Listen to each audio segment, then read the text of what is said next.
자, 소비와 투자에 대해서 보게 되는데, 이 소비와 투자에서 볼 때는 우리는 위에서 얘기했던 그 고전학파와 케인즈 학파의 차이를, 이 사람들이 얘기하고 있는 시장이 안정적이다 또는 불안정하다 하는 그러한 얘기의 근거를 이 소비와 투자 함수로부터 가져옵니다. 그러니까 소비가 안정적이면 그 국민소득의 GDP의 약 70%를 차지하는 이 소비가 안정적이다라고 한다면 우리는 이 그 뭐 경제가 안정적으로 계속 유지가 될 수 있다라고 얘기할 수가 있는 그러한 상황이고, 투자 또한 안정적이다라고 한다면 좋을 수 있죠, 그렇죠? 투자 때문에 만약에 소비가 달라지게 되는 그러한 영향을 받을 수 있다고 한다면 그 또한 문제가 될 수 있다라고 생각하는 거죠. 그렇죠? 이러한 데에 대해서 소비와 투자가 안정적이냐 안정적이지 않느냐, 이러한 데에 대해서 사람들은 다른 시각을 갖고 있다, 이런 얘기죠. 과연 우리는 이 소비라는 것이 과연 안정적이냐 아니냐, 투자는 어떻게 결정이 되느냐, 안정적으로 결정이 될 것이냐 그렇지 않느냐, 이런 것에 대해서 우리가 한번 생각을 해보자, 이런 겁니다. 이번 파트에서는 먼저 이제 소비에 대해서 보도록 하죠. 일단은 소비라는 것에 대한 개념부터 우리가 정리를 하고 가야 되죠. 개념 정리를 하는데, 우리는 소비와 소비 지출은 분명 다른 거다. 현재 여러분들은 자동차를 소비하고 있죠. 근데 내구성을 포함한 그런 소비, 이것이 소비죠. 근데 소비 지출은 자동차를 살 때 나타나지 지금 현재 지출하지는 않습니다. 그죠? 그래서 우리가 이 소비와 소비 지출은 다르게 지금 그 구분을 하게 되는 거죠. 그럼 우리는 경제학에서는 어떤 것을 주로 보느냐? 우리는 소비 지출을 보게 되는 거죠. 이 지출에 관심이 있는 거지 현재 소비하고 있는 것에 관심이 있는 건 아니에요. 그죠? 얼마만큼의 지출이 늘었느냐?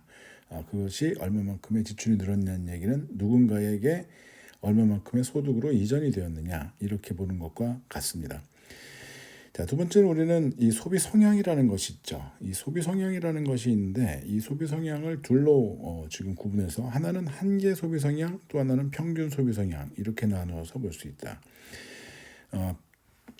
그 한계 소비 성향이라고 얘기한다면 일정한 어떠한 아주 미세한 어떠한 변화에 따른 소비의 변화, 소득이 한 100만큼이 증가가 됐는데 소비는 얼마만큼 변화하느냐. 만약에 한 50만큼이 변화했다라고 한다면 지금 여기서 우리는 0.5라는 지금 한계 소비 성향을 가졌다라고 얘기를 할 수가 있는 거다, 이런 얘기죠. 이 크기가 굉장히 그 경제에 미치는 영향이 커요.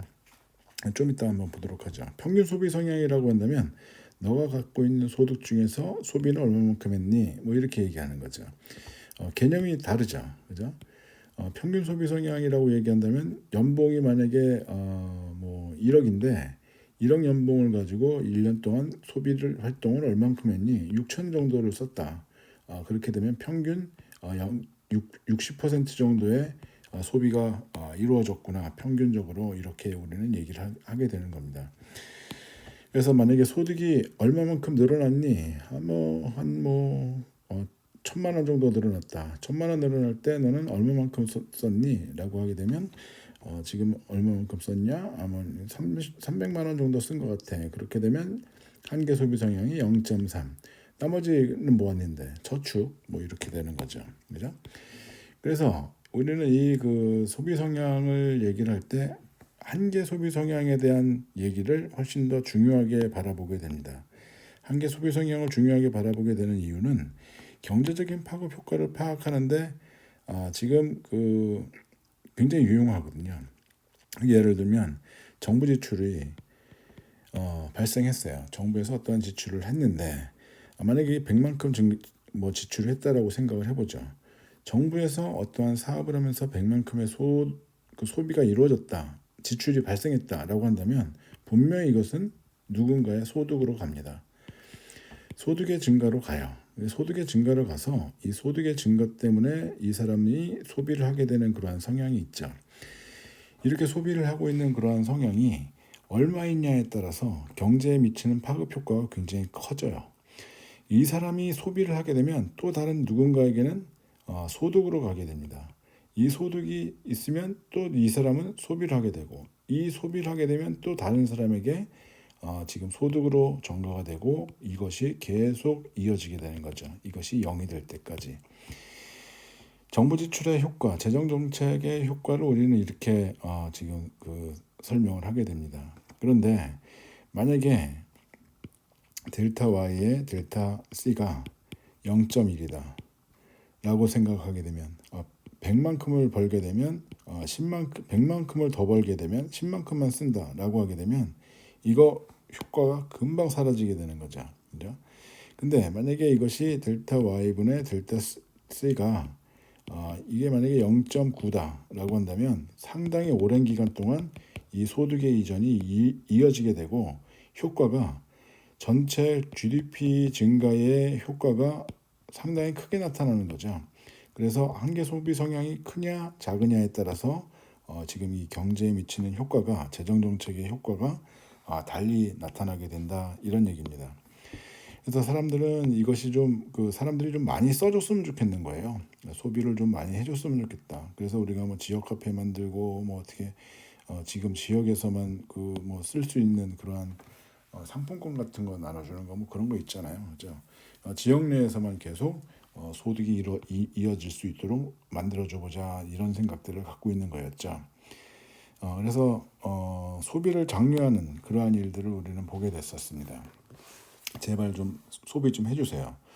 근데 경기가 지금 침체되게 되면, 침체된 상태에서 지금 이 소득의 증가가 있다고 하더라도 이 소비의 증가가 감소할 가능성이 상당히 높죠. 근데 이 대학생들 같은 경우와 이 직장인들 같은 경우는 상당히 소비 성향이 틀리게 나타날 수 있습니다. 대학생들 같은 경우에는 받아서 쓰니까 이 소득이 증가하게 되면, 용돈 받는 게 증가하게 되면 소비의 증가로 거의 다 일어나는 거죠. 거의 1에 가깝습니다. 1에 가까워요. 직장인들 같은 경우에는 미래가 걱정이 되는 거죠.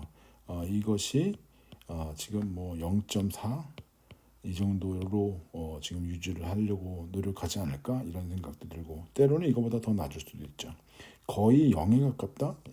이런 경우는 글쎄요, 좀 힘들게 사는 그런 경우죠. 그죠? 그래서 우리가 사람들 되도록이면 좀 많이 서로 써라, 이렇게 얘기를 하죠. 그래서 동네 경제가 지역 경제가 좀 많이 활성화될 수 있도록 좀 도와줬으면 좋겠다, 이런 생각들을 많이 하게 되는 겁니다. 그러니까 여기서 여러분들이 기억하는 건 소비 지출이 다르다는 것, 그리고 소비 성향이라는 것은 한계 소비 성향과 평균 소비 성향이라는 것으로 나눠진다는 것, 구분할 수가 있다는 것, 그리고 소비 성향이 지금 한계 소비 성향이 재정 정책의 효과를 측정하는데 상당한 큰 변화를 가져올 수 있다라는 건, 이 크기에 따라서 이렇게 우리는 얘기할 수 있다, 이런 얘기입니다. 자, 이거 뭐 그림으로 그리게 되면 이런 식이죠. 그러니까 뭐 소득이 일정 부분 증가했을 때 얼마만큼, 여기는 소득 대비 소비, 뭐 이렇게 얘기하는 거죠. 그죠?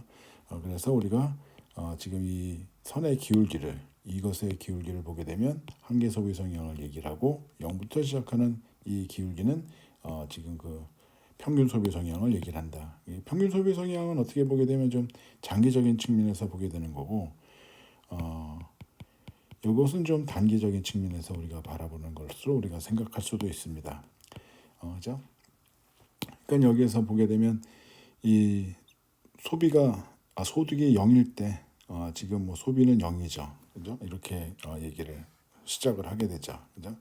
근데 여기에서 우리는 소비라는 것이 0으로 우리가 시작될 수 있다라고 보진 않죠. 기초소득이라는 것이 분명 필요하다고 얘기를 하게 되는 거죠. 그죠? 근데 우리가 장기적으로 보게 되면 없으면 지금 굶어야 돼요. 그죠? 뭐 이런 것들 우리가 생각을 하게 되는 것이고, 그래서 우리가 일정한 어떠한 소득의 증가가 있다고 한다면 이 소비의 증가가 나타나는 이 델타 Y, 델타 C의 이것을, 이 기울기, 이렇게 우리는 얘기를 하게 되는 거다, 이겁니다. 그래서 이것이 한계 소비 성향으로 우리는 얘기를 할 수 있고, 지금 평균 소비 성향이라고 얘기한다면 지금 소비가 나타나는 것이 소득의 일정 일부분을 이것을 우리가 소비로 나타난다 얘기하는 거죠. 여기서 C는 1보다는 작고 0보다는 큰 이런 것으로 우리가 얘기를 하게 되는 것이고요. 그죠? 그래서 이 소비라는 것이 소득 대비 몇 퍼센트니 이렇게 우리가 볼 수도 있다 이런 얘기죠. 그렇죠? 평균적으로 이렇게 얘기할 수 있다. 좀 장기적인 측면에서 보게 되면 그렇죠. 여러분들이 만약에 10년 동안 벌었는데 여기에서 얼마만큼 썼나 이런 것들 볼 수가 있다 이런 얘기입니다. 자, 이러한 그 개념들을 사용을 해서 이런 개념들을 사용을 해서 우리가 케인즈의 소비 함수와 지금 이 뒤에 있는 프리드만의 소비 함수를 한번 보도록 하겠습니다. 이 케인즈의 그 소비 함수는 절대 소득가설이라고 얘기를 합니다. 절대 소득가설. 그러니까 절대적으로 이 소득에 의해서 소비가 발생한다. 모든 것이 다 소득에 의해서 이 소비가 결정이 된다라고 얘기를 하게 되는 거죠. 그죠? 자, 그러니까 이 소득이라는 것을 이 사람은 어떻게 얘기를 했냐면 가처분 소득이라고 얘기를 하는 거예요. 자기가 벌어도 다 자기 게 아니야. 여기에서 정부한테 떼줘야 되죠. 그죠? 정부가 가져가고 나머지 가지고 내가 쓸 수 있는 거야. 근데 이것을 몽땅 다 쓸 수 있느냐? 그렇진 않아요. 사람들이 기본적으로 일정 부분을 쓰고 나머지는 저축을 하게 되는 그런 것들을 보죠. 그래서 한계 소비 성향이라고 얘기를 하고 0보다는 크고 1보다는 작은 이러한 것으로 우리는 생각을 합니다. 그리고 기초 소비라는 게 있어요. 그래서 아까 위에서 봤던 지금 이 선을 생각을 하게 되면 됩니다. 그죠? 자, 이렇게 해서 우리가 지금 이 사람이 생각하고 있는 케인즈가 생각하고 있는 이 소비 함수를 보게 되면 지금 이 소득 대비 소비, 물론 여기에 가처분 소득이라고 얘기를 하는 것이 더 좋겠죠, 그죠? 근데 우리가 이걸 굳이 가처분 소득이라고 얘기를 하지 않아도 괜찮습니다. 그리고 A라는 것을 우리가 생각을 하게 되면 기초 소비라고 얘기를 하죠. 그러니까 소득이 지금 없어도 구조 뭐죠? 뭐 어디에서 이제 뭐 얻어먹는 그런 것들도 있을 수 있고요. 그렇죠? 이런 것들이 있고 여기에서 소득이 증가하면서 소비도 같이 증가하게 되는 이런 모습을 보게 된다 이런 얘기죠. 그래서 이것이 소비로 나타난다. 보게 되면 소득 이외에 다른 변수는 하나도 없습니다. 소득만이 오직 단기 가처분 소득만이 이 소비에 영향을 미친다 이런 얘기죠. 그러니까 이 사람이 생각할 때는 이 소득이라는 것이 만약에 불안정하다고 한다면 소비는 당연히 불안정할 수밖에 없어요. 그죠? 소득이 불안정한데 소비가 불안정하지 않을 수 없다 이렇게 얘기를 하는 거죠. 그렇죠? 합리적으로 우리가 보이죠? 얘기하는 것이 소득에 의해서 소비가 결정이 되고 소득은 불안정한 그러한 상황을 갖고 있고 소비도 이 불안정한 상황에 따를 수밖에 없는 이러한 거다. 그러니까 경제가 불안정해진다고 한다면 소비 당연히 불안정하게 나타날 수밖에 없다라고 얘기를 하는 거죠. 근데 우리가 이 케인즈는 그러면 이것이 소득에 의해서 소비에 의해서 불안정해지는 거냐 GDP가 그렇지 않고 케인즈가 생각할 때는 투자가 불안정해서 투자의 변동이 크기 때문에 이것이 지금 그 GDP에 영향을 미친다. 그렇게 되면 이것은 소비의 불안정화로 가져오고 그래서 이것을 더 불안정하게 만드는 이러한 일들을 우리는 보게 된다라고 주장을 하게 되는 겁니다. 케인즈의 얘기로는 그렇습니다. 근데 여기에서 우리가 생각을 해봐야 될 것은 케인즈가 얘기하고 있는 것을 조금 더 의미를 좀 생각을 해봐야 된다고 한다면 이 소비라는 것이 상당히 독립적이다. 그리고 가역성을 갖고 있다. 독립적이라고 얘기하는 것과 가역성이라고 얘기하는 것은 무엇이냐? 완전히 순수하게 자신의 소득이에요. 남들의 소득도 아니고 지금 현재 자신의 소득. 그죠? 이것에 의해서 지금 이 소비가 이루어지지 타인의 것 또는 미래의 것 이거는 아무런 영향을 미치지 않는다라는 얘기죠. 남들이 어떠한 행위를 하고 다녀도 나는 나의 소득으로 소비를 결정해. 이렇게 얘기를 하는 겁니다. 이 수식에서 얘기하고 있는 것이 뭐 타인에 대해서 얘기하고 있나요? 없습니다. 그리고 미래에 대해서 얘기하고 있나요? 그것도 아닙니다. 현재 자신의 가처분 소득이에요.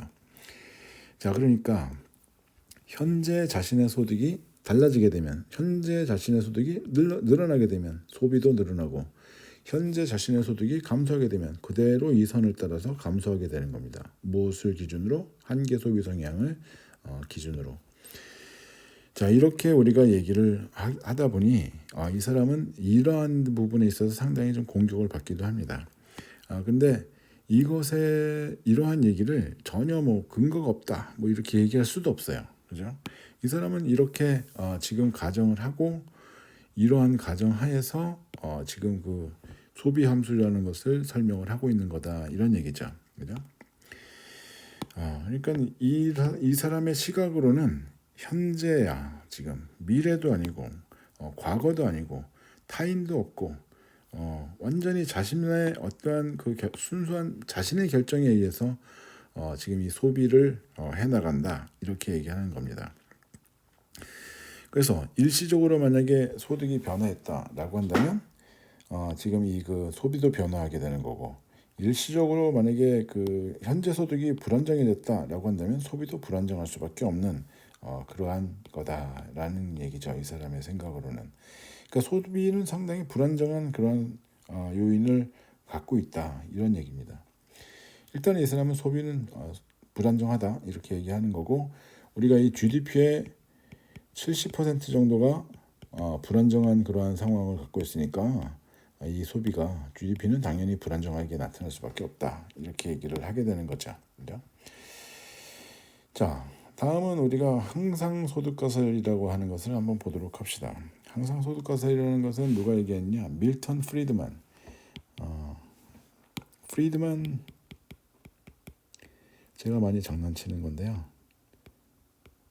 우리가 프라이드 치킨 이렇게 얘기하는데 프리드만 이렇게 부르죠. 그래서 이 밀턴 프리드만 이렇게 맨 이렇게 들어가는 그런 사람이 주이시 뭐 이렇게 사람들 얘기하고 그럽니다. 그래서 미국에서는 상당히 주이시에 대한 그 감정이 이렇게 썩 좋지는 않은데 하여간 이 밀턴 프리드만 상당히 대단한 학자죠. 그죠? 70년대 지금 그 상황을 보고 케인즈의 이론을 지금 조목조목 지금 그 문제점을 제기했던 그런 사람입니다. 자, 일단 이 사람은 이 소득이라는 것을 둘로 나눕니다. 항상소득과 일시소득, 임시소득 이렇게 퍼머넌트 인컴이에요.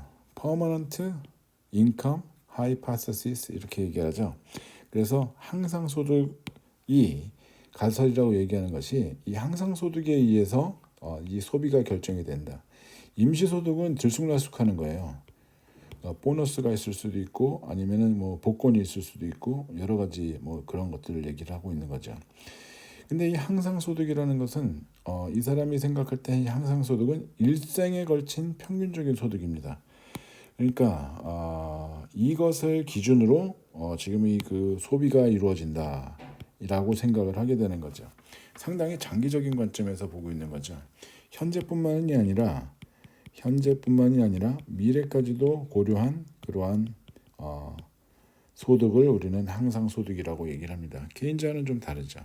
케인즈는 현재야 단기적인 그러한 관점에서 본다면 지금 프리드만은 장기적인 관점에서 현재와 미래를 포함한 그러한 관점에서 이 소득과 소비를 바라보고 있다, 설명하고 있다 이런 얘기입니다. 완전히 다른 얘기를 하는 거예요, 사실은. 누가 더 맞다라고 얘기하기보다는 이 사람들은 이렇게 다르게 생각하고 지금 이 접근을 하고 있구나라고 설명을 하는 게 좋습니다. 그래서 지금 가만히 우리가 생각을 해봐도 사실은 뭐 이렇게 우리가 생각을 하게 됩니다. 이런 게 뭐 가능해? 라고 생각하는 게 아니라 이럴 수 있다라고 우리는 생각을 하죠. 그러니까 뭐 연봉 요즘에는 연봉 얼마로 시작하나요? 연봉 한 5천 정도로 시작을 한다고 보게 되면 되나요? 한 몇 년 지나게 되면 나는 한 뭐 1억 정도는 갈 거야. 이렇게 생각을 하게 되는 경우들도 있고, 또한 어떤 사람들은 1억으로 시작을 해서 수년 후에 뭐 5억까지 갈 거야. 뭐 이렇게 생각하는 사람들도 있는 거죠. 현재, 미래. 그래서 지금 좀 땡겼어.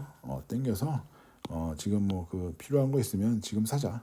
그러니까 뭐 자동차도 좀 좋은 거 갖다가 쓰고, 요즘에 젊은 친구들 그렇게들 많이 한다고 하죠. 신입사원인데 G80 타고 다닌다고 얘기해요. 그래서 넌 어떻게 G80을 살 수 있냐라고 했더니 뭐 앞으로 벌 거니까 뭐 이런 얘기를 한다, 이런 얘기죠.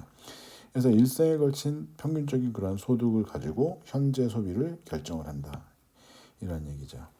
상당히 용감한 사람들이라고 볼 수도 있죠. 어떻게 보게 되면 지금 상황으로 보면 경기가 상당히 좀 불안정한 그런 상황에서는 이렇게 하기는 어렵겠지만, 프리드만이 얘기할 때에는 항상소득과 임시소득으로 나누어서 우리가 구분해서 소비는 항상소득으로 계획을 하고 지금 미래의 소득까지도 감안한 그러한 평균적인 소득을 생각을 해서 지금 현재 소비를 결정을 한다, 이런 얘기입니다. 이렇게 된다 그러면 현재 잠깐 뭐 소득이 떨어진다고 하더라도 현재 잠깐 미래에 나는 계속해서 많이 벌 수 있는 그러한 사람이다라고 생각을 했다라고 한다면 이 사람은 소비를 그렇게 많이 변화시키지 않을 겁니다. 그죠? 현재 많이 올라갔다라고 해서 임시소득으로 만약에 여기에서 복권이 당첨됐다, 보너스가 있었다라고 하더라도 이 소비는 그렇게 많이 달라지지 않는다. 이 사람들은 이 임시소득으로 지금 그 소비를 결정하지 않아요.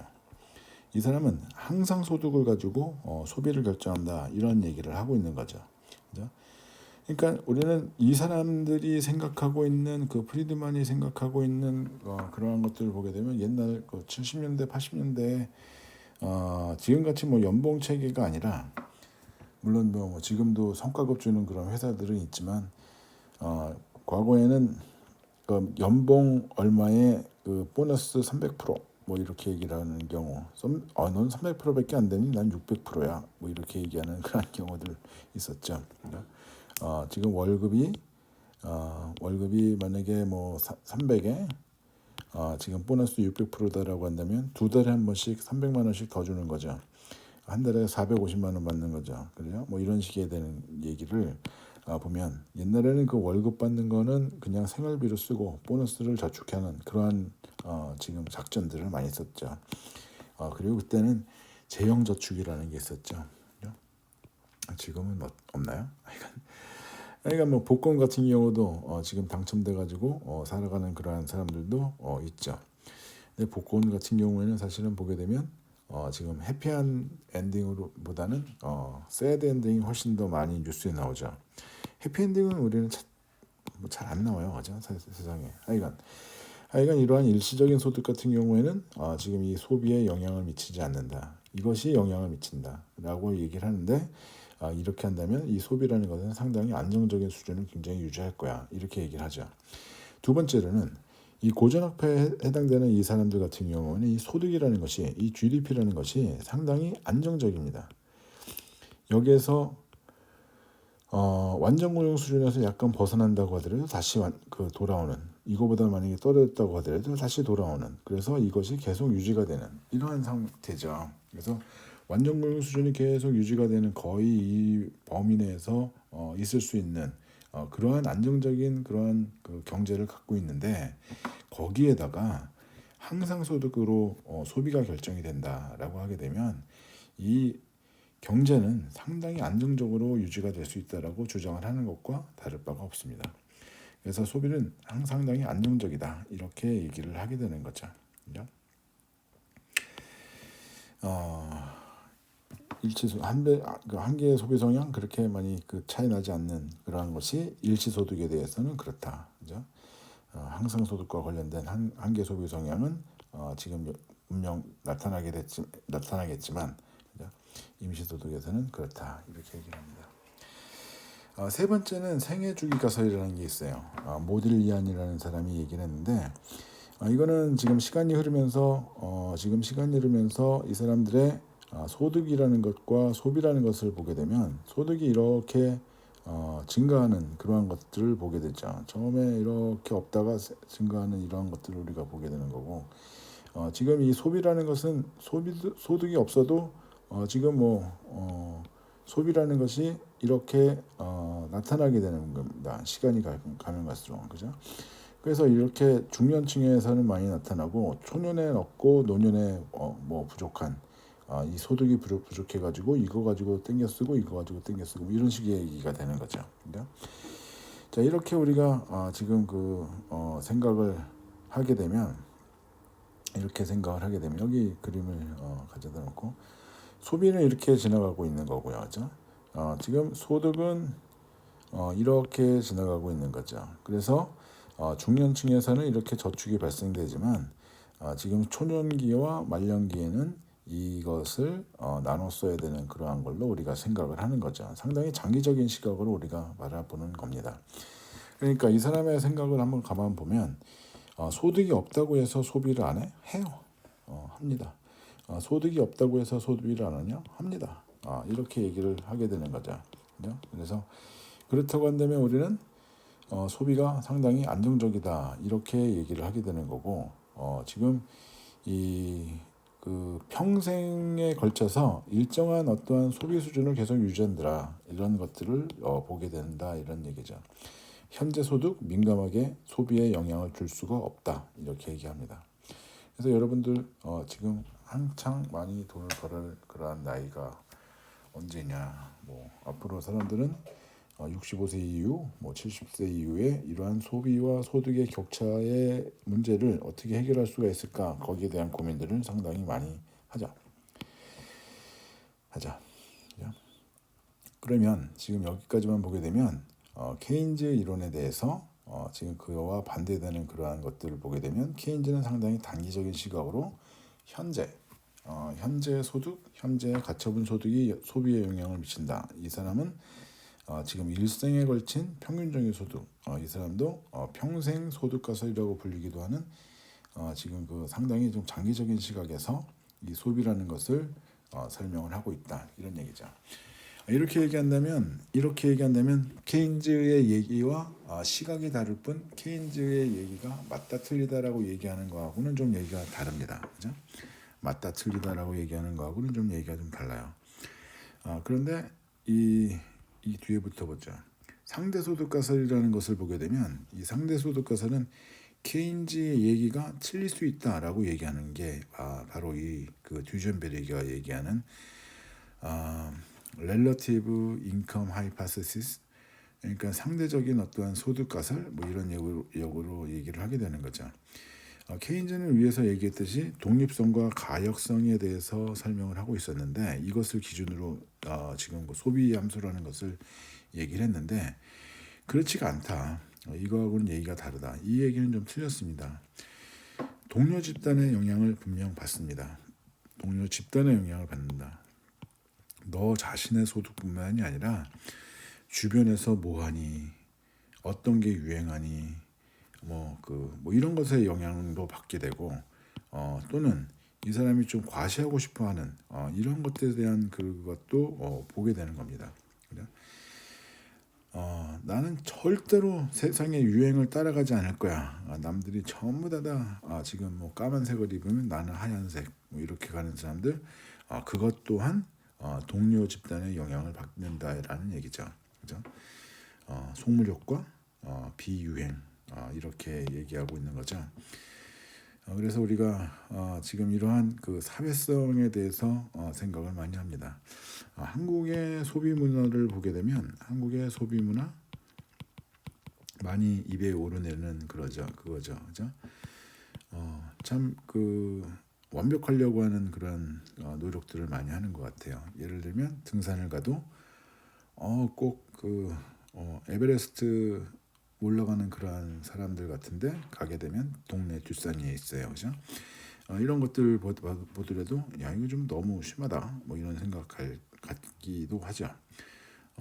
골프도 그렇고 지금 테니스도 그렇고 모든 것이 전부 다 최상의 명품의 뭐 이런 문화를 지금 보여주고 있는 그런 것들 좀 그 문제라고 얘기를 해야 될까요? 아니면 마케팅의 그러한 승리라고 얘기를 해야 될까요? 저는 마케팅의 승리라고 생각을 합니다. 꼭 그걸 못 가지면 지금 뭐 사회적인 그런 어떤 뭐 배제되는 듯한 낙오되는 듯한 모습을 보여주는 그러한 것들이 많거든요. 그죠? 많아요. 그래서 케인즈의 얘기 나는 지금 동의할 수 없습니다라고 얘기하는 사람이 두젠벨이죠. 또 하나는 가역성이죠. 케인즈는 현재 소득이 만약에 증가하게 되면 그대로 따라서 올라갔다가 현재 소득이 감소하게 되면 그대로 줄어서 과거의 소비 수준으로 오게 됩니다. 그래서 이러한 그 가역적인 그러한 그 소비를 얘기를 했는데 이 사람 같은 경우는 웃기는 소리 하지 마라. 소비는 상당히 습관적이다. 한번 눈높이가 높아지게 되면 한번 소득이 늘어서 소비가 커지게 되면 다시 소득이 줄어든다고 해서 이 소비가 감소하는 건 아니다. 그러니까 소득이 증가했다가 감소할 때 이 선을 그대로 따라오진 않는다. 그렇지 않다. 이렇게 갔다가 다시 올라가는 이런 것들을 본다. 그러다가 또 다시 줄어드는 뭐 이러면 지금은 톱니처럼 보인다라고 얘기하죠. 그래서 톱니 효과라고 얘기를 합니다. 이런 거 얘기할 때 사실은 우리가 상당한 많은 예를 들어서 볼 수도 있죠. 여러분들도 뭐 지나온 그러한 삶을 가만 생각해 보게 되면 고등학교 때 즐기던 그러한 상품들 대학에 가서 잘 쓰지는 뭐 안 하죠. 그죠? 대학에서 즐기던 그러한 상품들을 지금 뭐 직장인으로서 사회인으로서 지금 뭐 그 잘 안 하죠. 그죠? 직장에서도 지금 직급이 올라가고 하면서 만약에 뭐 전무가 됐는데 뭐 사장이 됐는데 뭐 하급 직원들 신입사원들하고 똑같은 데 가서 밥 먹고 그러진 않죠. 그죠? 이러한 것들 우리가 보더라는 거죠. 이러한 사람들이 만약에 퇴직해서 나온다? 과거의 어떠한 그러한 수준으로 바로 가느냐? 그렇진 않더라. 끝까지 자신들이 원하는 그러한 삶들로 가더라. 과거의 어떠한 습관적인 그러한 모습들이 나타나더라. 뭐 이런 얘기를 하게 되는 거죠. 그죠? 그래서 이러한 그 것들을 보게 되면 이 사람이 설명하고자 하는 얘기는 뭐냐? 이 사람이 얘기하고자 하는 얘기는 뭐냐? 지금 케인즈는 이렇게 지금 소득이 증가했다가 지금 소득이 감소할 때 그대로지만 소득이 증가했다가 소득이 감소할 때 이 소비가 이보다는 훨씬 더 높은 상태로 끝나.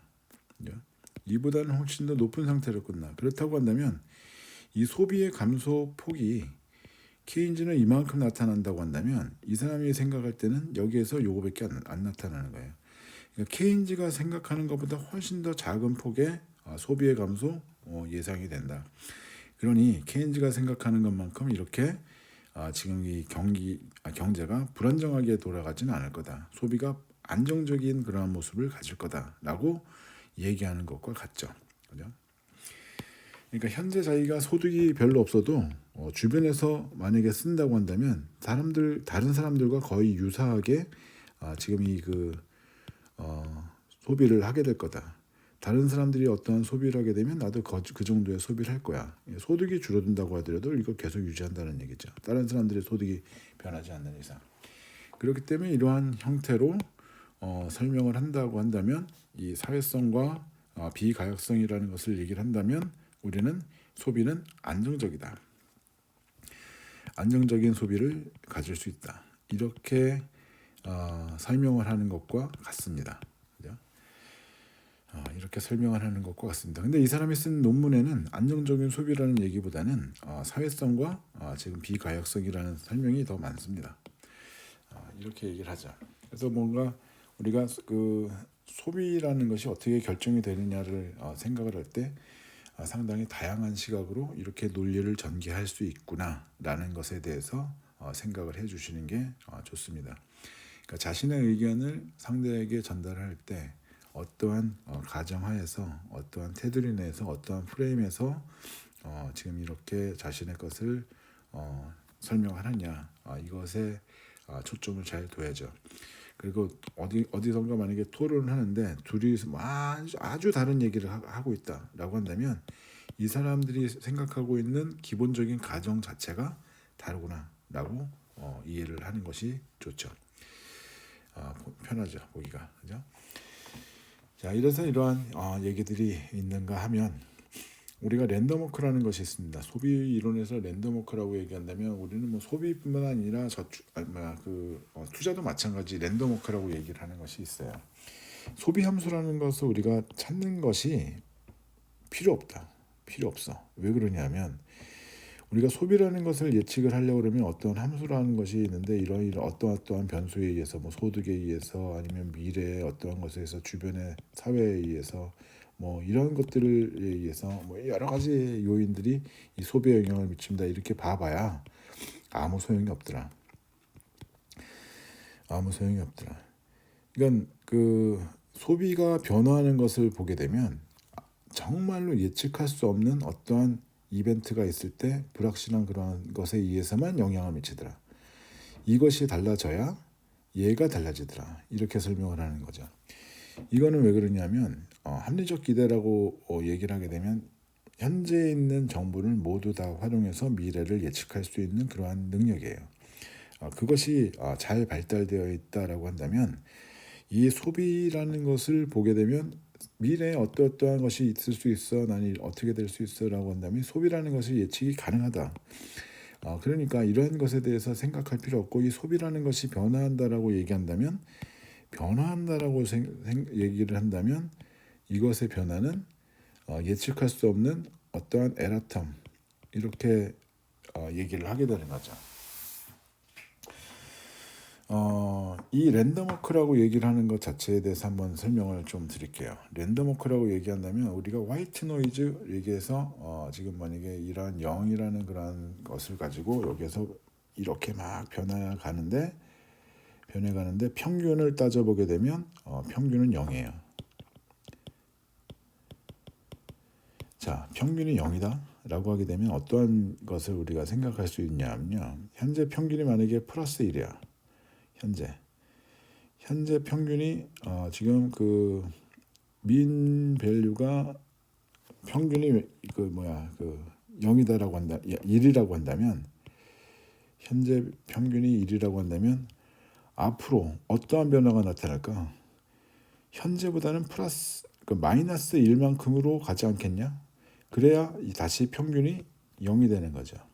여태까지 계속 평균이 0이었어. 그런데 지금 평균이 1로 갔어. 그러면 그 다음번에는 떨어지겠다라고 생각을 하는 거죠. 이 정도로 우리가 예측이 가능한 그러한 그 움직임을 갖고 있는 것이 랜덤워크예요. 알 수 없는 움직임이지만 그러한 거기에서는 또 어떠한 규칙이 있는 거죠. 이 랜덤워크에 대해서 설명을 다시 다른 것을 우리가 한번 해보도록 하죠. 드렁큰 앤 독이었나? 독앤 드렁큰이었나? 하여간 그 개하고 강아지, 이 강아지와 술 취한 사람.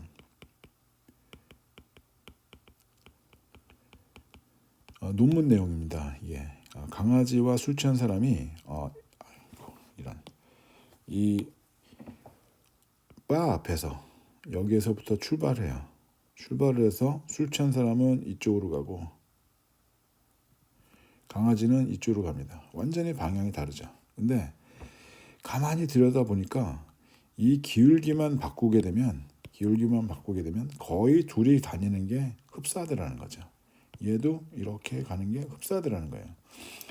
그러니까 얘만 우리만 잘 알고 있으면 얘가 여기에서 이렇게 움직였어? 안다면 얘도 어디선가 이렇게 움직일 거야 라는 것을 예측할 수 있더라. 이런 얘기죠. 도대체 알 수 없는 그러한 발걸음으로 옮겨가고 있는 거죠. 그죠? 술 취한 사람이. 강아지도 도대체 알 수 없는 발걸음으로 어딜 갈지 알 수 없게 어디 가서 냄새 맡다가 쉬하고 뭐 이런 것들 똑같다라는 거예요. 그죠? 근데 이러한 것들을 보게 되면 이러한 사람들의 패턴들이 분명히 있고 이러한 것에 의해서 지금 여기에서의 어떠한 변화가 있다고 한다면 이 변화가 이쪽에서도 나타나는 이러한 것들로 보더라 이런 얘기죠. 예측 가능한 거예요.